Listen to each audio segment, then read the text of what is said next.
तो है दोस्तों, आशा करते उम्मीद करते हैं आप अच्छे होंगे, स्वस्थ होंगे और मन लगा के पढ़ाई करते होंगे। आज हम लोग एक खतरनाक वीडियो के साथ मिले हैं। चैप्टर 3 का वन शॉट क्वेश्चन आंसर जो आपके एग्जाम में डायरेक्ट पूछा जाएगा, चाहे जो हो जाए, पूछेगा तो पूछेगा।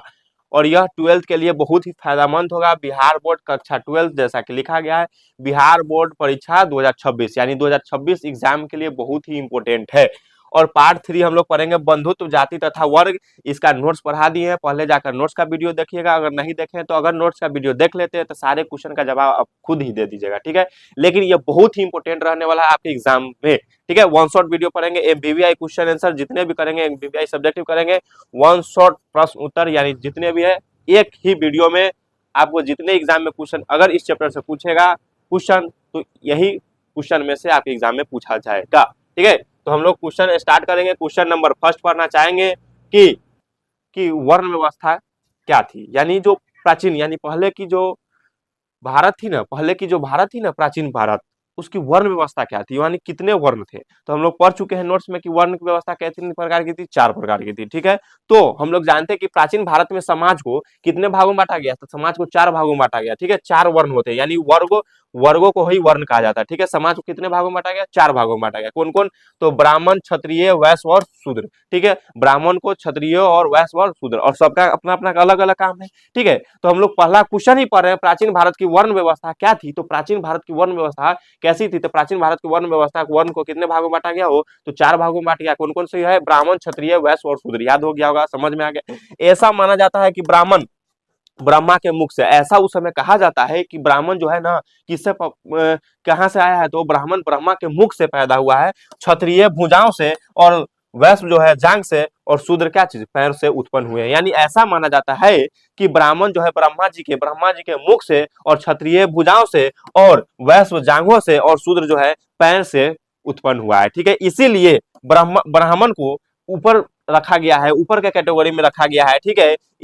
ये यज्ञ करवाता है, और क्षत्रिय भुजाओं से, उसके बाद किसका कैटेगरी में रखा गया, क्षत्रियों को, कि भुजाओं से युद्ध करता है। उसके बाद वैश्य है जो क्या चीज से, जांघों से उत्पन्न हुआ, और शूद्र किससे, पैरों से उत्पन्न हुआ। इसलिए शूद्र का काम है इस तीनों वर्ण का क्या करना, सेवा करना, ठीक है। तो हम लोग यह पढ़े हैं कि प्राचीन भारत में समाज को 4 भागों में बांटा गया, ब्राह्मण, क्षत्रिय, वैश्य और शूद्र, ठीक है। ब्रह्मा कहाँ से, ब्रह्मा मुख से, क्षत्रिय कहाँ से, तो क्षत्रिय भुजाओं से, वैश्य जांघों से, और शूद्र पैर से, ठीक है, उत्पन्न हुए, ठीक है, ब्रह्मा के, ठीक है। उसके बाद शुरुआत में यह भी व्यवस्था यह काम यानी कर्म मतलब होता है काम के आधार पर थी। यह ऐसी व्यवस्था, यह जो थी वह काम के आधार पर थी, कर्म के आधार पर।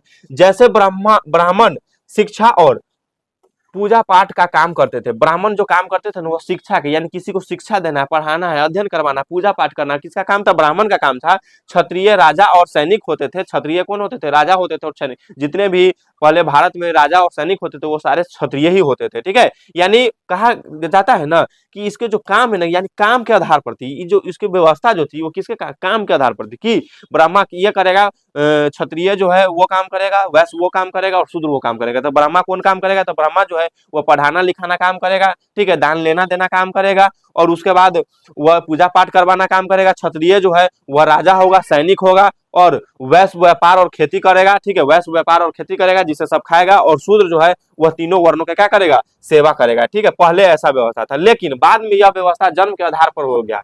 बाद में यह व्यवस्था कैसे हो गया, जन्म के आधार पर, ठीक है। बाद में यह जन्मे से जो जन्म ले लिया, जो जिस वर्ण में जन्म ले लिया उसे वही काम करना पड़ेगा। पहले जो था वह काम के आधार पर, जो काम करता था उसको वही संकेत दिया जाता था। जैसे कोई शूद्र भी है तो शूद्र को अगर राजा अति सैनिक बना हुआ है तो उसको क्षत्रिय कहा जाता था। लेकिन जो जिसके पास नॉलेज है, जो पढ़ा लिखा रहा था, उसको ब्राह्मण कहा जाता था, लेकिन ब्राह्मण के कैटेगरी में रखा जाता है। लेकिन वो जो पहला व्यवस्था, उसके बाद में जो व्यवस्था हुआ है ना, वह जन्म के आधार पर से ही किया गया। किसी नहीं, जो जिस वर्ण में जन्म लिया है वह वही काम करेगा, ठीक है। यानी शूद्र में जन्म लिया है तो वह तीनों को सेवा करेगा, यानी तीनों ऊपर वाले को। क्षत्रिय में जन्म तो वह राजा ही बन सकता है, नहीं तो सैनिक बन सकता है, ठीक। ब्राह्मण में जन्म लिया है तो वह पढ़ाएगा ही, अध्ययन का काम ही करेगा, नहीं तो पूजा पाठ करवाएगा। ऐसा वर्ण व्यवस्था मतलब यहाँ पर लागू हुआ। तो हम लोग पढ़े ये पहला क्वेश्चन है कि प्राचीन भारत का वर्ण व्यवस्था कुछ ऐसी थी, ठीक है। पहले कुछ ऐसे थी और फिर बाद में ऐसा हो गया, ठीक है। उसके बाद हम लोग दूसरा क्वेश्चन, समझ में आएगा, एकदम पूछेगा। दूसरा क्वेश्चन एमवीवीआई है, एमवीवीआई है, ठीक है। एमवीवीआई आपके एग्जाम के लिए, ठीक है, एमवीवीआई। अब देखिए, 4 वर्णों के लिए आदर्श जीविका से जुड़े नियमों का उल्लेख कीजिए। 4 वर्णों के लिए आदर्श यानी कौन कौन से काम करते हैं, हम आपको पहले ही क्वेश्चन में पढ़ा दिए, लेकिन फिर भी यह क्वेश्चन अलग है कि 4 वर्णों के लिए आदर्श जीविका से जुड़े नियमों का उल्लेख कीजिए। ठीक है, वह क्या, किस नियम पर उनको चलना है, किस नियम पर उनको चलना है। तो प्राचीन भारत में प्रत्येक वर्ण के लिए विशेष काम दिया जाता है कि कोई अपना अपना काम करे। ठीक है, विशेष काम तय किए गए थे। कौन सा काम किसके लिए तय किए गए थे? तो ब्राह्मण के लिए अलग काम तय किए गए थे। तो ब्राह्मण के लिए वेदों का अध्ययन, यानी ब्राह्मण वही बन सकता है जिसको वेद का अध्ययन और दूसरों को पढ़ाना। ब्राह्मण का काम है वेद का अध्ययन करना, पढ़ना और दूसरों को पढ़ाना, यज्ञ करना और करवाना, दान देना और दान लेना, ये सारे चीज नोट्स में पढ़ाए हुए हैं। पूजा पाठ और धार्मिक कार्य करना, यानी धर्म के कार्य करना, पूजा पाठ करना, अच्छे अच्छे काम करना, समाज को शिक्षा और नैतिकता सिखाना, यही काम था ब्राह्मण को। ब्राह्मण के कौन कौन के काम थे? तो ब्राह्मण के वेदों का अध्ययन करना, दूसरों को पढ़ाना काम था, यह करना और करवाना काम था, दान लेना और देना काम था, धार्मिक काम करना था। ठीक है उनको, ठीक है, पूजा पाठ करके धार्मिक का काम ना होगा। ठीक है, समाज को शिक्षा और नैतिकता क्या करना, बताना यानी सिखाना काम था उनको। ठीक है, उसके बाद क्षत्रिय का क्या काम था? तो क्षत्रिय का काम था राज्य की रक्षा करना। भाई क्षत्रिय युद्ध करेगा तो राज्य की रक्षा करेगा, युद्ध करना काम था। यानी सैनिक का क्या काम होता है कि अपने राज्य की क्या करे, रक्षा।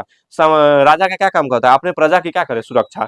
ठीक है, तो क्षत्रिय का काम था राज्य की क्या करना, रक्षा करना, युद्ध में भाग लेना, प्रजा की सेवा करना। ठीक है, अभी ना बताया, प्रजा की सेवा करना, न्याय करना और शासन व्यवस्था को बनाए रखना, कि हम वहां का हुकूमत जैसे शासन व्यवस्था है ना, सिस्टमेटिक ढंग से बनाए रखना है। ठीक है, इसको, यह क्षत्रिय का काम था। उसके बाद आ जाता है वैश्य। वैश्य का काम काम क्या है जी? तो वैश्य का जो है ना काम, खेती बाड़ी करना है। वैश्य का काम है खेती बाड़ी करना है। ठीक है, यानी साग सब्जी उगाना और वही से ना खाएगा सब, है कि नहीं? सबका अलग, पढ़ाने का अलग अलग सब काम होगा। ठीक है, जानकारी भी मिलेगा जो ब्राह्मण देंगे। ठीक है, युद्ध जो करेंगे वह क्षत्रिय होंगे। और खाना कौन उगाएंगे? तो खाना यानी कहता है ना कि फल फूल जो है, खेती बाड़ी कौन करेंगे? व्यापार करेंगे कौन? तो वैश्य करेंगे। और उसके बाद सेवा चाहिए तो उस तीनों को सेवा कौन करेंगे? तो वो शूद्र जाके करेंगे। समझ में है? यानी सबसे छोटा जो होगा शूद्र उसे बता। तो वैश्य जो था तो खेती बाड़ी करता था, व्यापार और धन का आदान प्रदान करता था। अब व्यापारी कर रहा है तो व्यापार का इधर उधर धन करेगा कि नहीं करेगा?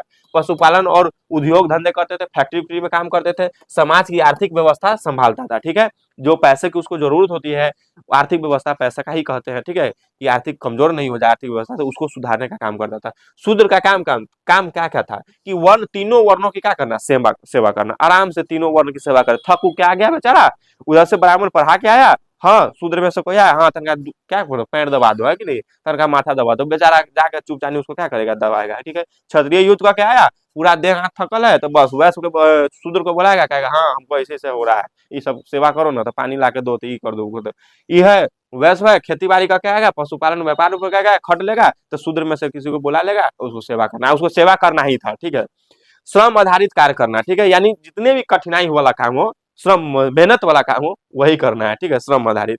समाज के लिए उपयोगी काम करना, समाज की जो जरूरत है, जैसे साफ सफाई होता है, निर्माण, कोई चीज भवन उवन बनाना है, ठीक है, ऐसा काम करना। हर वर्ण की अपनी एक विशेष जिम्मेवारियां है और काम थे। ठीक है, जिससे समाज में संतुलन बना रहे, जिससे समाज में कोई दिक्कत नहीं, हर वर्ण हर एक काम को करता था जिससे समाज में संतुलन बना रहे, समाज की को कोई भी काम से पीछे नहीं हो, यानी समाज की व्यवस्था क्या हो, अच्छी तरीका से चले। ठीक है, अब अभी के जैसा थोड़ी ना है कि से जो जितना प्रबल है, कोई भी, आप लोग अभी तो इतना मौका है कि कोई भी पढ़कर अपने से अच्छा बन सकता है, अपने समाज को सुधार सकता है, लेकिन पहले ऐसा नहीं था। ठीक है, जाति के आधार पर काम, अब तो कोई जाति पढ़ेगा, अब पढ़ना ही है, यही ठीक है अभी का सिस्टम। ठीक है, स्त्री धन को परिभाषित, क्योंकि पहले जैसे मान गया कि कोई शूद्र रहेगा, उसके अंदर नॉलेज है, फिर भी वो नहीं अति कर पाता था, तो वो दिक्कत होता है ना। अब है जिसके अंदर नॉलेज है वो अपना पढ़ा सकते हैं, अध्ययन करा सकते हैं, अपने क्षमता को, अपने नॉलेज को बांट सकते हैं और अपना भविष्य में नाम बना सकते हैं। और उसके बाद तीसरा क्वेश्चन, ई मोस्ट एमबीबीआई है। ठीक है, मोस्ट एमबीबीआई ये आपके एग्जाम में इस बार देखने को ही मिलेगा। स्त्री धन को परिभाषित कीजिए, स्त्री धन को परिभाषित कीजिए, पढ़ाए भी हुए स्त्री धन, तो स्त्री धन को परिभाषित करना है। तो स्त्री धन मतलब क्या होता है, स्त्री का धन, स्त्री मतलब स्त्री का धन, जो पिता उसको धन देते हैं।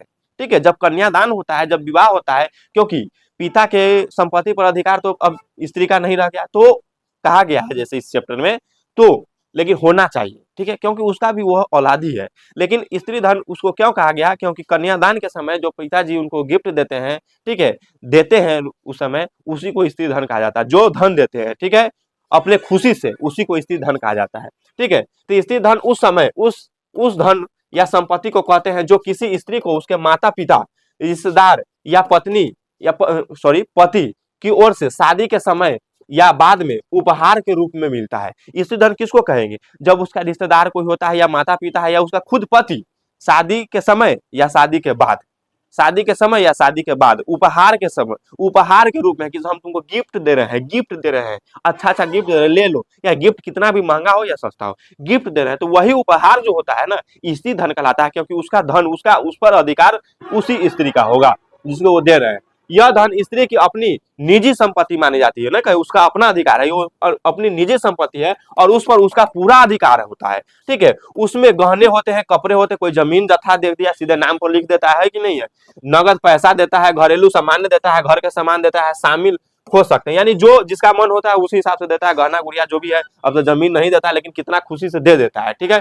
इसी धन को स्त्री अपनी इच्छा से इस्तेमाल कर सकता है, जो उसको मिला है जिस स्त्री को, वह अपनी इच्छा से जहां मन जहां इस्तेमाल कर सकते हैं, और यह उसकी स्वतंत्र संपत्ति मानी जाती है, यानी उसकी आजादी है कि आप जो कीजिए, आपका स्वयं का संपत्ति है। ठीक है, स्त्री धन वही होता है। ठीक है, मोस्ट एमबीबीआई था। महाभारत की मूल कथा का संबंध किससे है? क्वेश्चन नंबर 4 है, महाभारत की मूल कथा का संबंध किससे है? तो महाभारत का मूल कथा और कौरवों और पांडवों से है। महाभारत किसके किसके बीच में हुआ था? कौरव और पांडव के बीच में हुआ। ठीक है, क्योंकि पांडव की आप जानते होंगे, पांडव की सहायता कौन करने वाले हैं? कृष्ण। कौन करने वाले हैं? कृष्ण भगवान। कौन है? कृष्ण भगवान। तो महाभारत की जो मूल कथा का संबंध है किसके किसके बीच है? तो महाभारत किसके किसके बीच में हुआ था? तो कौरवों और पांडवों के बीच में हुआ था। कौरवों और पांडवों के बीच में हुआ था। ठीक है, युद्ध के से जुड़ी है, यह किससे जुड़ी है? युद्ध से जुड़ी है। महाभारत जो है युद्ध से जुड़ा हुआ चीज, क्योंकि युद्ध को महाभारत कहा गया भाई। युद्ध को क्या कहा गया? महाभारत। श्लोक उसमें कितने थे? 8800 श्लोक थे, और वही श्लोक में कुछ और श्लोक जोड़ दिया गया, उसी को महाभारत कहा गया। ठीक है, महाभारत जो है सबसे बड़ा क्या है? महाकाव्य है। क्या है? महाकाव्य है। ये हम आप लोगों को नोट्स में ही पढ़ा दिए। महाभारत जो है सबसे बड़ा महाकाव्य है। और महाभारत कब हुआ? तो जब इसमें उस समय 1088 श्लोक में और भी श्लोक जोड़ दिया गया, तो महाभारत का क्या हो गया? निर्माण हो गया। ठीक है, तो महाभारत जो है वह कैसा है? मूल कथा किस किस के बीच है? कौरवों और पांडवों के बीच है, और युद्ध से जुड़ी हुई है। और यह युद्ध कुरुक्षेत्र में हुआ था। युद्ध ऑब्जेक्टिव में पूछेगा, महाभारत किस क्षेत्र में हुआ था? कहाँ हुआ था? तो महाभारत कुरुक्षेत्र में हुआ था। कहाँ हुआ था? कुरुक्षेत्र में हुआ था। तो यह ऑब्जेक्टिव का काम करेगा। ठीक है, इसका कारण सत्ता के लिए हुआ था, न्याय और धर्म की लड़ाई का था। ठीक है, इसका कारण था किसी नहीं, हम इस गद्दी पर बैठेंगे, दुर्योधन का कहना था, इसके लिए भी हुआ था। हाँ, उसके बाद न्याय की बात करें तो युधिष्ठिर के पत्नी को, ठीक है, द्रौपदी, ठीक है, द्रौपदी थी, अर्जुन की पत्नी थी, अर्जुन की पत्नी थी, यानी तो पांचों पांडव की पत्नी थी। शादी भले अर्जुन किए थे लेकिन वह पत्नी पांचों की थी। ठीक है, पांचों भाई की पत्नी थी, क्योंकि जब शादी किए स्वयंवर में से, स्वयंवर में जब वो निशाना लगाए थे मछली पर, वहां से शादी किए, तो मम्मी के पास वो जब गए तो मम्मी बिन देखे ही कह दी कि से जो भी है, जो अर्जुन बोले कि से हम यहाँ से कुछ लाए हैं, तो सीधे उसका मम्मी बोलती है कि जो भी है पांचों भाई बांट लो। इसीलिए वह पत्नी जो पांचों का हो गया। ठीक है, तो उस दिन से वह पत्नी पांचों के लिए काम करते थे, पांचों का पत्नी थी। ठीक है, और इसलिए पांचों का पत्नी कहा गया। और न्याय का मतलब यही हुआ कि वही वही द्रौपदी के साथ जो जब हार गए, ठीक है, युधिष्ठिर जब हार गए, जुआ जब खेले, ठीक है, तो हार गए, तो पत्नी को भी हार गए, तो उसके साथ न्याय नहीं हुआ उस समय। ठीक है, यानी अपमानित किया गया। ठीक है, बहुत सारे अपमानित किया है, तो वही न्याय कहलाता है। ठीक है, वही जो है अन्याय हुआ उसके साथ, तो उस न्याय के लिए भी, अर्जुन न्याय के लिए भी वह युद्ध किया गया, और धर्म के लिए भी युद्ध किया गया। कर्तव्य और नैतिकता से भी जुड़े कई महत्वपूर्ण संदेह भी मिलते हैं। ठीक है, कि किसी का कर्तव्य है युद्ध करना।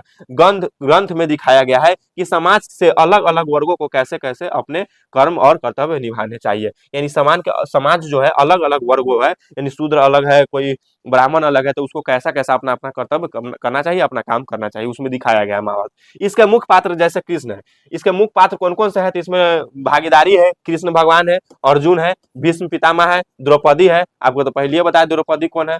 समाज के लिए आदर्श व्यवहार करते हुए दिखाई देते हैं, यानी अच्छे व्यवहार करते हुए दिखाई देते हैं। जो कृष्ण भगवान है, अर्जुन है, भीष्म, द्रौपदी समाज के लिए निमन यानी अच्छे व्यवस्था, ठीक है, वो व्यवहार करते दिखाई देते हैं। उसके बाद इसलिए महाभारत को केवल युद्ध का ग्रंथ ही नहीं बल्कि एक सामाजिक और नैतिक शिक्षा देने वाला ग्रंथ भी कहा जाता है। उसमें शिक्षा भी मिले हैं। ठीक है, यानी अच्छे अच्छे बातों का जिक्र भी हुआ है, इसलिए उसको सिर्फ युद्ध ही नहीं कहा जा सकता, उसको सामाजिक और नैतिक शिक्षा देने वाले ग्रंथ भी कहा जा सकता है। ठीक है, उसको आपको देखने से ही अध्ययन बहुत मिलता है। तो आज के डेट में लोग क्या करेगा ना, बच्चे सब फिल्म देखना चालू कर देगा लेकिन महाभारत नहीं देखेगा। अरे ये सब देखिए ना जिससे नॉलेज की प्राप्ति हो। ठीक है, तो महाभारत कालीन स्त्रियों के महाभारत। अब 5वां क्वेश्चन, ईबी महाभारत कालीन स्त्रियों के विभिन्न समस्या को लिखे, यानी क्या क्या समस्याएं होती है, ईबी वीवीआई क्वेश्चन होगा, ईबी वीवीआई क्वेश्चन होगा आपका कि महाभारत जो है काल में स्त्रियों को निम्नलिखित समस्या होती, कौन कौन सी समस्या होती महाभारत काल में, तो समाज पितृ प्रधान था, यानी पिता की आज्ञा का पालन होता था। पितृ प्रधान मतलब पिता की आज्ञा का पालन करने वाला।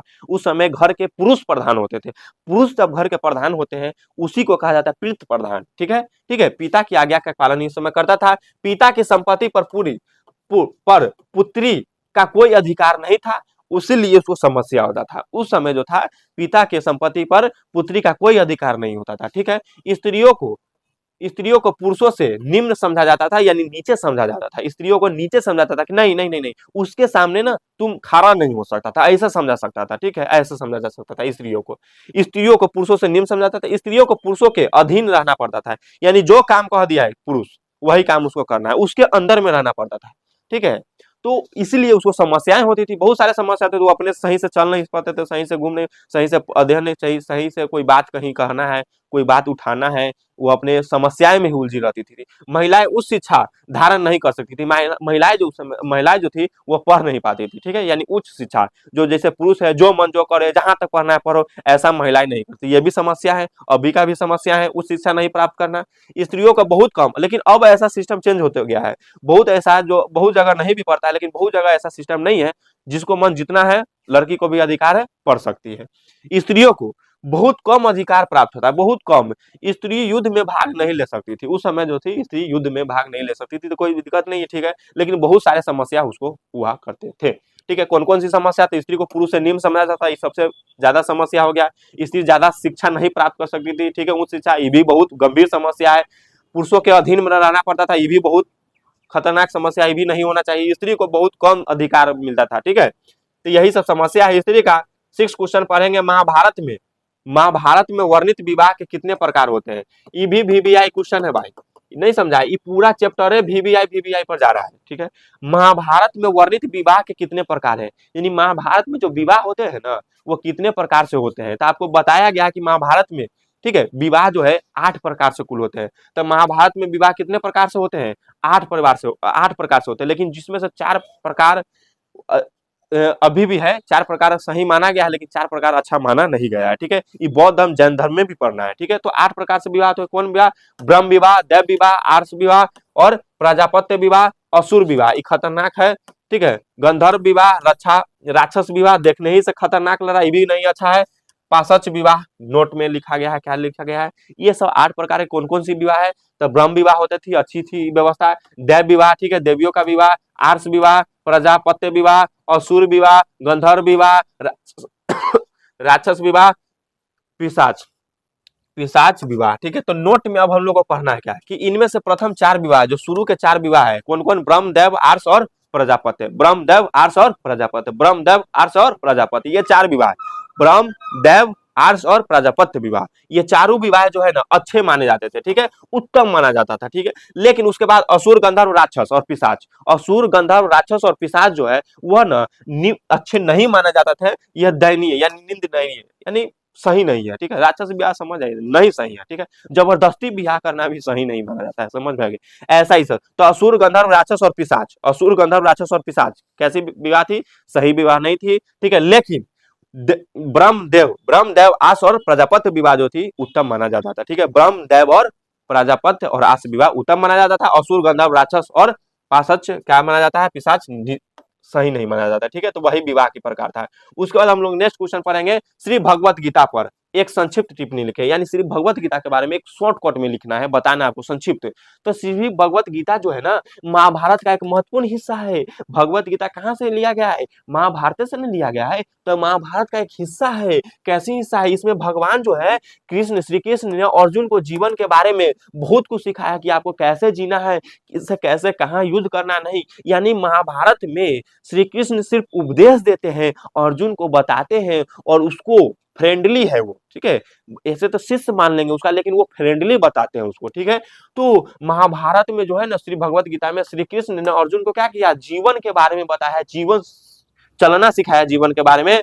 जीवन में कैसे आपको चलना है। श्री कृष्ण ने कहा है कि हमें अपने काम पूरी मेहनत और ईमानदारी से करना चाहिए। श्री कृष्ण भगवान अर्जुन को भी कहा है कि हमने हमें जो अपनी काम है, ये अभी भी लागू होता है। हम भी आपको कह रहे हैं कि हमें जो अपनी काम है, जिसको जो काम मिला है, ठीक है, आप जीवन में कहीं ना कहीं आए हैं, तो आपको इस जीवन में जब आए हैं तो कोई ना कोई मकसद है। जब ऊपर वाला आपको इस जीवन में भेजे हैं तो आपको इसलिए भेजे नहीं कि आप घूमिए, ऐश कीजिए, इधर कीजिए, उधर कीजिए और दिन काट दीजिए। नहीं, आपको जब भेजे तो कोई ना कोई मकसद से भेजे। आपके पिताजी जन्म दिए हैं तो भी कोई ना कोई आपसे उम्मीद पाल के रखे हैं, तो आपको उस उम्मीद को कायम करना है। और आपको इस धरती पर आए हैं तो एक ऐसा नाम कमा के जाना है कि देखिए, जाना तो सबको है, लेकिन जाने से पहले कोई बहुत नाम कमा के जाता है तो वही कमा कर जाना है। पैसा सिर्फ कमाने से ही कुछ नहीं होता, इज्जत और व्यवहार भी कमाना पड़ता है। ठीक है, तो आप अपना नाम कमाइए और पिताजी के गर्व सर जो है गर्व से ऊंचा कीजिए, कोई जॉब लीजिए, कोई अच्छा प्रोग्रेसिंग कीजिए, ठीक है, जिससे आपके नाम चले यहाँ पर, ठीक है, और आपका जीवन सफल हो, धन्य हो आने में। जब तक आप अपने लक्ष्य को प्राप्ति नहीं करते थे, आपका जीवन यहाँ पर धन्य नहीं होगा। आपको यहाँ जन्म लेने से भी कोई फायदा नहीं है। ठीक है, इसलिए आप अपने एक लक्ष्य बनाइए, उस लक्ष्य को प्राप्ति कीजिए, आपका जीवन धन्य होगा। ठीक है, तो उस समय जो थे श्री कृष्ण यह कहना चाहते थे अर्जुन को, अपने काम अपनी पूरी मेहनत से, थोड़ा बहुत नहीं, पूरी मेहनत से उस काम को करना चाहिए और ईमानदारी से। उसमें कोई अति नहीं, बेईमानी नहीं। ईमानदारी पढ़ाइयों में कितना ईमानदारी नहीं करता है। जैसे पढ़ते रहेगा कोई मोबाइल चला ले, कोई उससे पढ़ते रहेगा, कोई ये फिल्म देखने लगेगा, तो ईमानदारी है? नहीं ईमानदारी है भाई। आ रहा है केकरो फोन आ गया, बात करने लगा, वो ईमानदारी है? नहीं ईमानदारी है। कभी है दोस्त फोन कर दिया, हाँ निकल गए, ईमानदारी है? नहीं ईमानदारी है। कभी ईमानदारी थोड़ा भी नहीं। कोई काम आ गया चल गया उधर, नहीं। पढ़ाई का सिस्टम है, जब तक आप बैठ गए पढ़ाई पर, टारगेट बैठाइए, जब बैठ गए हैं जब तक नहीं उठेंगे, जब तक मेरा होमवर्क कंप्लीट नहीं हो जाता है, जब तक मेरा टारगेट कंप्लीट नहीं होता कि आज हमको इतना पढ़ना है, शेड्यूल शेड्यूल, ठीक है, वो होना चाहिए। आप उससे बेईमानी कीजिएगा तो आप क्या उससे बेईमानी कर रहे हैं? आप खुद अपने से बेईमानी कर रहे हैं। अगर नहीं सही से पढ़ा तो आप खुद अपने से बेईमानी कर रहे हैं, आप उससे बेईमानी नहीं कर रहे हैं, आप अपने आप को बेईमानी में डाल रहे हैं। ठीक है, तो ये दिक्कत आपको होगा, उसको नहीं। पढ़ने वाला है बहुत, अपना पढ़ाई कर रहा है, तो आपको भी जरूरी है कि आप पढ़े अच्छे से। ठीक है, लेकिन उसके बाद हम तो यही पढ़े, श्री भगवत गीता जो है एक महत्वपूर्ण हिस्सा है। किसका महत्वपूर्ण हिस्सा है? तो महाभारत का एक महत्वपूर्ण हिस्सा है। इसमें भगवान श्री कृष्ण ने अर्जुन को जीवन के बारे में बहुत कुछ सिखाया है। ठीक है, बहुत कुछ सिखाया है। श्री कृष्ण ने कहा है कि हमें अपनी काम जो है पूरी मेहनत और ईमानदारी से करनी चाहिए, लेकिन उसके फल की चिंता नहीं करनी चाहिए कि हमको फल मिलेगा कि नहीं मिलेगा। अरे तरीका, काम करो ना, मेहनत की जाए, एक ना एक दिन फल जरूर मिलेगा। ठीक है, वही करना चाहते हैं। फल की चिंता मत करो, फल की चिंता किए बिना आप मेहनत करते जाइए, मेहनत करते जाइए, एक न एक दिन आपको फल अवश्य ही मिलेगा जब आप मेहनत कीजिएगा। और नहीं भी मिला, लेकिन उस अगर फल को पाने के लिए आप मेहनत किए हैं तो बहुत सीख मिलेगा आपको। ठीक है, नॉलेज मिलेगा। उन्होंने यह भी बताया है कि अगर हम बिना किसी स्वार्थ के अपने कर्तव्य को निभाते हैं तो यही सही रास्ता है। बिना स्वार्थ के अपने कर्तव्य को निभाइए, आपका जो कर्तव्य मिला है। ठीक है, श्री भगवत गीता न केवल धार्मिक दृष्टि से बल्कि हमें सही तरीके से जीने का भी शिक्षा देती है। सिर्फ धार्मिक दृष्टि नहीं, धर्म पर नहीं है, ये सही शिक्षा दे रहा है जीने का। यह एक बहुत ही लोकप्रिय और प्रेरणादायक किताब होते हैं। ठीक है, लोकप्रिय, ठीक है, इसको चाहत है और प्रेरणादायक है, यानी शिक्षा देने वाले किताब होते हैं। यह एकदम मोस्ट एमबीबीआई हम लोग क्वेश्चन पढ़े ना, मोस्ट कह सकते हैं, मोस्ट एमबीबीआई मस्त क्वेश्चन था। ठीक है, आपके जीवन का पूरा चीज इसमें लिखा है, अब समझ आती है। अब 8वां क्वेश्चन हम लोग पढ़ेंगे कि 8वां क्वेश्चन है, कौरवों और पांडवों के मध्य युद्ध के क्या कारण थे? कौरवों और पांडव के मध्य हुए ना युद्ध के, धार्मिक कारण भी था, धोखाधड़ी भी था, सत्ता के लिए भी था, तो वही सब बताना है। तो कौरवों और पांडव के बीच युद्ध के क्या कारण थे? तो कौरवों और पांडवों के बीच युद्ध यानी महाभारत युद्ध, युद्ध यानी महाभारत युद्ध के कई कारण निम्नलिखित जो इस प्रकार लिखा गया है। ठीक है, पहला कारण है राज्य की उत्तराधिकारी की लड़ाई। ठीक है, राज्य की उत्तराधिकारी, तो पांडवों का अधिकार उनका था, पांडवों का अधिकार था, ठीक है, उनका था। ठीक है, लेकिन कौरवों ने राज्य की बागडोर अपने हाथ में लेने की कोशिश की। दुर्योधन कौरवों का प्रमुख, पांडवों को उनका अधिकार नहीं दे रहा था। दुर्योधन पांडवों का अधिकार नहीं देता, जबकि उस राज्य पर अधिकार जो है ना पांडवों का था। लेकिन फिर भी दुर्योधन दुष्टपना से उसको अपना अधिकार नहीं दे रहा था। ठीक है, अब दूसरा क्वेश्चन इसीलिए हुआ, दूसरा होता है धोखाधड़ी से हार। धोखाधड़ी से हार, पांडवों का खेल के द्वारा दुर्योधन ने धोखा दिया। ठीक है, अब जब खेल खेला पांडव खेल खेले दुर्योधन से, ठीक है, दुर्योधन और युधिष्ठिर जब खेल खेले तो धोखा से खेल खेले, धोखा से जीता। कैसे? तो धोखा दिया। उन्होंने पांडवों को हारने के बाद अपना राज्य छोड़ने को कहा। उन्होंने कहा कि से पांडव जब हम हार जाएंगे तो अपना राज्य को क्या कर देना, छोड़ देना उन्हें। ठीक है, उन्हें वनवास पर भेजा। यह कदम पांडवों के लिए अपमानजनक था और इसके कारण उसके बीच क्या हो गया, बीच और बैर बढ़ गया, यानी दुश्मनी बढ़ गया। तीसरा इसमें क्या कारण थे, तो द्रौपदी का अपमान, द्रौपदी का अपमान, ठीक है, द्रौपदी का अपमान। तीसरा कारण है द्रौपदी का अपमान, ठीक है। तो ओह सो सॉरी, द्रौपदी का अपमान। तो पांडवों की पत्नी क्या थी, द्रौपदी थी। पांडवों की पत्नी क्या थी, द्रौपदी थी। चीरहरण हुआ, ठीक है, चीरहरण हुआ, ठीक है। पांडवों की पत्नी को क्या हो गया, चीरहरण हुआ, ठीक है। उसके बाद जब दुर्योधन जब दुर्योधन सॉरी,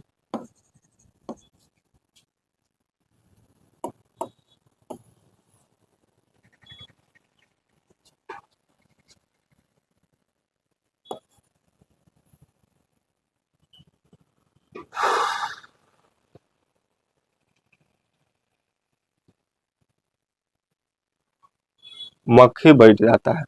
हाँ, तो हम लोग को अब पढ़ना है द्रौपदी का अपमान। क्या पढ़ना है, द्रौपदी का अपमान। द्रौपदी का अपमान में क्या पढ़ेंगे, तो पांडवों की पत्नी जो है ना द्रौपदी का चीरहरण हुआ, ठीक है। पांडवों की पत्नी कौन थी, द्रौपदी, और द्रौपदी का क्या हो गया, चीरहरण हुआ। चीरहरण हम आपको बताया ना कैसे हुआ, जब दुर्योधन और उनके साथी पांडवों को हारने के बाद द्रौपदी का सभा में अपमानित करने लगा, यह घटना युद्ध का एक और कारण बनी, यानी बहुत ही खतरनाक कारण, क्योंकि समाज के बीच में, सभी के बीच में द्रौपदी का चीरहरण किया गया, ठीक है, साड़ी को खींचा गया, ठीक है, और सभा में, ठीक है, और सभा में सभी उपस्थित थे, वहां पर चीरहरण हुआ। उसके बाद पढ़ना चौथा, शक्ति और अहंकार का संघर्ष।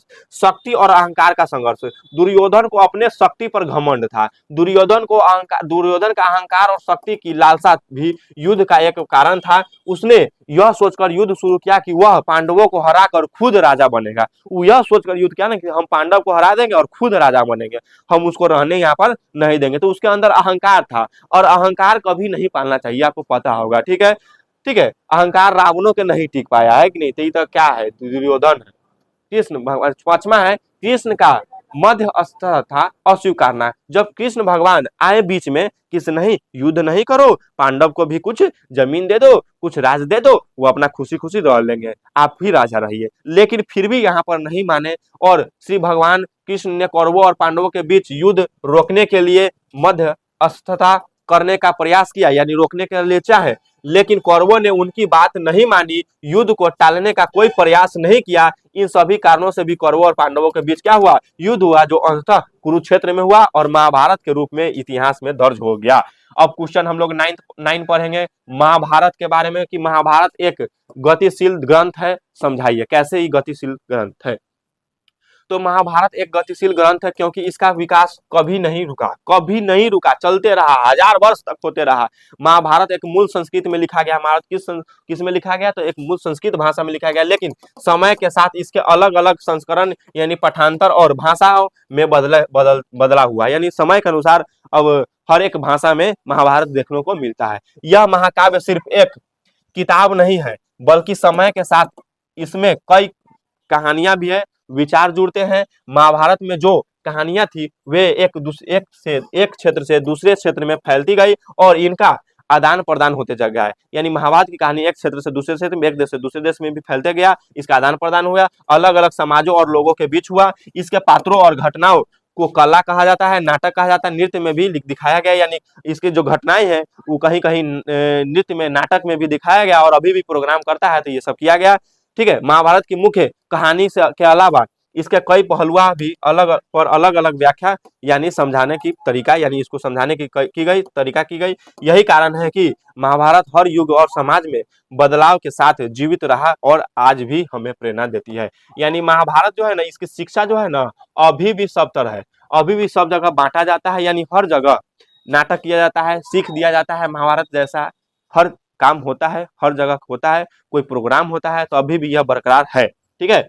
तो अष्टांगिक मार्ग क्या है, ये मोस्ट एमबीबीआई क्वेश्चन होता है, मोस्ट एमबीबीआई अष्टांगिक मार्ग क्या है। तो महात्मा बुद्ध ने, अब महात्मा बुद्ध के बारे में, निर्वाण यानी मुक्ति, निर्वाण मतलब मुक्ति, यहाँ महात्मा बुद्ध के पढ़ रहे, निर्वाण मतलब मुक्ति, ठीक है, ठीक है। निर्वाण मतलब क्या चीज, मुक्ति। मुक्ति प्राप्त करने के लिए जो मार्ग बताया उसको अष्टांगिक मार्ग कहा गया। महात्मा बुद्ध ने जो निर्वाण प्राप्त करने के लिए, मुक्ति पाने के लिए, आप इस जीवन में आए तो कैसे मुक्ति पाइएगा, वही जो मार्ग बताया वही कहा गया अष्टांगिक मार्ग। यह मार्ग दुख से मुक्ति पाने के लिए 8 महत्वपूर्ण उपायों का समूह है। यानी अपने दुख से मुक्ति पाने के लिए 8 काम करना है आपको, 8 उपाय है।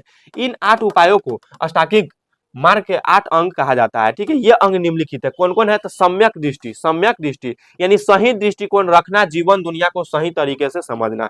सम्यक दृष्टि मतलब आपका दृष्टि सही होना चाहिए, आपको उस दुनिया को सही तरीका से समझना चाहिए, कौन कैसा है, कैसे हमारे साथ व्यवहार करता है, किस प्रकार हमको उनके सामने रहना है। उसके बाद सम्यक वचन, ठीक है, सच सच बोलना, बुरा बोलने से बचना। यानी कहीं भी बोलिए, सही बोलिए, बुरा नहीं बोलिए, उसको कहता है सम्यक वचन। सम्यक जीविका यानी सही तरीके से जीवन यापन करना, गलत तरीके से पैसा कमाना नहीं चाहिए। ठीक है, उसके बाद सम्यक स्मृति यानी वर्तमान में ध्यान के केंद्रित रखना और अनावश्यक विचारों से बचना। यानी जो काम आपको नहीं करना है, जो इधर उधर का नहीं सोचना है, उससे क्या करना है? बचना है। इसी को अगर पाइएगा तब आप सही मुक्ति पाइएगा। उस समय यानी महात्मा बुद्ध कहे थे, ठीक है, अष्टांगिक मार्ग में। ठीक है, उसके बाद अष्टांगिक मार्ग में मतलब 8 गो जो मार्ग है उसको पालन करना है। सम्यक कर्म यानी अच्छे और नैतिक कार्य करना है, यानी अच्छे अच्छे काम को करना है। सम्यक व्यायाम यानी शारीरिक और मानसिक रूप से स्वस्थ रहना है। आप व्यायाम कीजिए अच्छे अच्छे, जिससे आप मानसिक रूप से क्या है? स्वस्थ। सम्यक समाधि यानी ध्यान और मानसिक एकाग्रता प्राप्त करना है। ठीक है, उसको कहते हैं यानी अच्छे से ज्ञान को क्या करना? प्राप्ति करना है। ठीक है, आत्मज्ञान प्राप्त करना यानी अपने आप में अच्छे ज्ञान प्राप्त करना, आत्मा के बारे में हर चीज को जानना ही सम्यक क्या कहलाएगा? समाधि। ठीक है, इन 8 अंगों का पालन करके व्यक्ति दुख से मुक्ति और आत्मज्ञान प्राप्त कर सकता है। यही 8 अगर नियम को पालन करेगा तो व्यक्ति को दुख नहीं होगा, अपने दुख और मुक्ति को पा सकता है। ठीक है, दुख को हटा सकता है और मुक्ति को क्या कर सकता है? पा सकता है। अब इस चैप्टर को हम लोग MBBI खत्म कर चुके हैं, इसलिए हम लोग आपको जय हिंद जय भारत तो बोलेंगे, लेकिन उससे पहले आपको बता दिया जाए इसके बाद जो है ना चैप्टर और भी खतरनाक होने वाला है, जो कंपटीशन के लिए भी क्या है? जरूरी है। अगर वीडियो समझ में आया है तो लाइक सब्सक्राइब और ज्यादा से ज्यादा शेयर करेंगे दोस्तों। तब तक के लिए हम लोग आपको कहेंगे फिर मिलेंगे अगले वीडियो में। तब तक के लिए जय हिंद जय भारत, वंदे मातरम।